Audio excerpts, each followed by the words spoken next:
So I got involved in lighting in high school. I was working on the weekends at a nightclub in Melbourne. I just wound up covering for someone one night, doing lights for a band, and had a tiny little board with, I think, 12 faders on it, which meant I had basically 12 lights that could be on or off, and that was it. I just loved it. I was convinced I was rocking that harder than anyone else could ever do lights.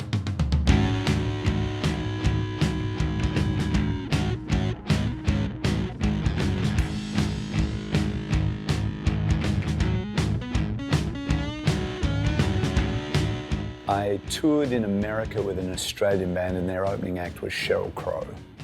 And at the end of that year, Sheryl Crow called up and said, "Can you come and do lights for me?" And now it's evolved into Stevie Nicks, Katie Lang, the Dixie Chicks, Lady Antebellum, Mackelmore. The spread of things is what kind of makes it interesting, and I think that there's something really satisfying with creating a very moody, feminine scene for someone like Miranda Lambert, and then going out a week later and just annihilating everyone with 9 Inch Nails. The different skills that I've built, I'm lucky enough to be able to draw on different sets of them for different artists.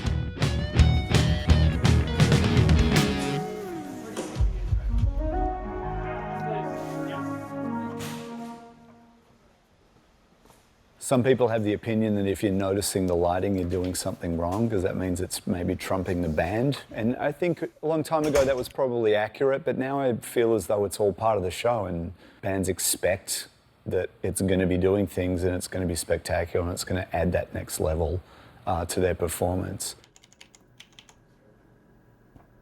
I am here pre-programming a show for an artist called The Lonely Island, made famous through Saturday Night Live.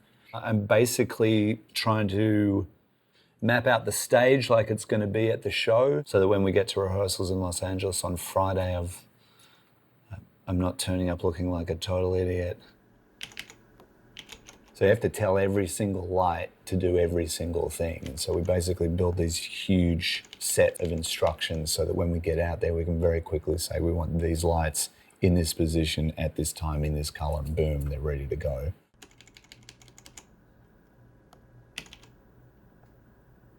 I have what's called a theatrical approach, which is a ridiculous term, but it's just cleanly lighting the people you need to see and then creating that mood around it.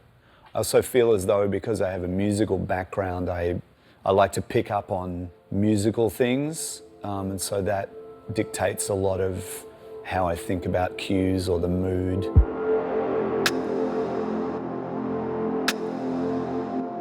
For the longest time, all my clients were large, out-of-town touring clients. Minneapolis. It was just a nice, easy place to come back to, and my wife's family's here and kids are here in school, and I kind of just had this bizarre underground existence here.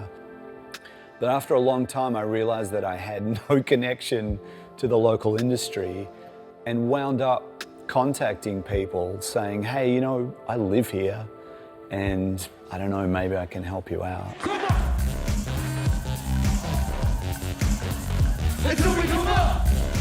There were basically 2 larger breaks, and the first was with Doomtree. I contacted those guys, and I came to them with this ridiculously lofty plan. And it was really fun. It was local people that are talented and they're crazy with a very passionate audience. It was like all the things that I enjoyed. And then the other connection was meeting the TPT guys and getting to work on Lower Town Line. If it's good, it's gonna stay. It's gonna be when we'll be away. If it's good, it's gonna stay. So I got to bring my TV experience from lighting bands and TV specials. For me, it was great because we got to give a lot of artists kind of a show. Your love don't hurt me no more. It was really fun meeting them and saying, "Hey, we're going to do lights and we're going to make you look good." And that also led to relationships with some of those people too. So.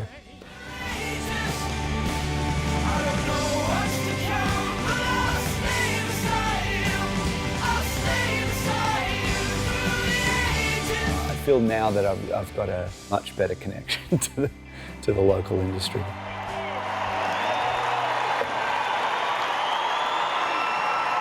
you guys are great.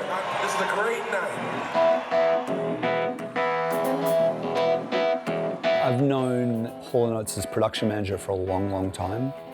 And last year they did a tour and they wanted to kind of step it up a little bit this year. And so they called me late last year. You know, we're not one of those bands that has a lot of whiz-bang effects and things like that. We want our songs to be front and center. We want our band to be front and center.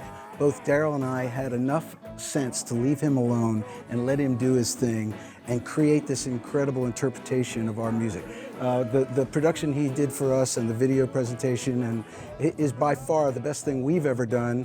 I really love what he brought to this concert tour. Well, 'cause you make my dream come true. Designing a show, there's a lot of, elastic components to it, and I think that, once we started putting things in place, and we wound up with a, reasonable sized show that they now have on the road. But it also gave us a lot of tools to work with and a lot of things that help, add a whole other layer to their show.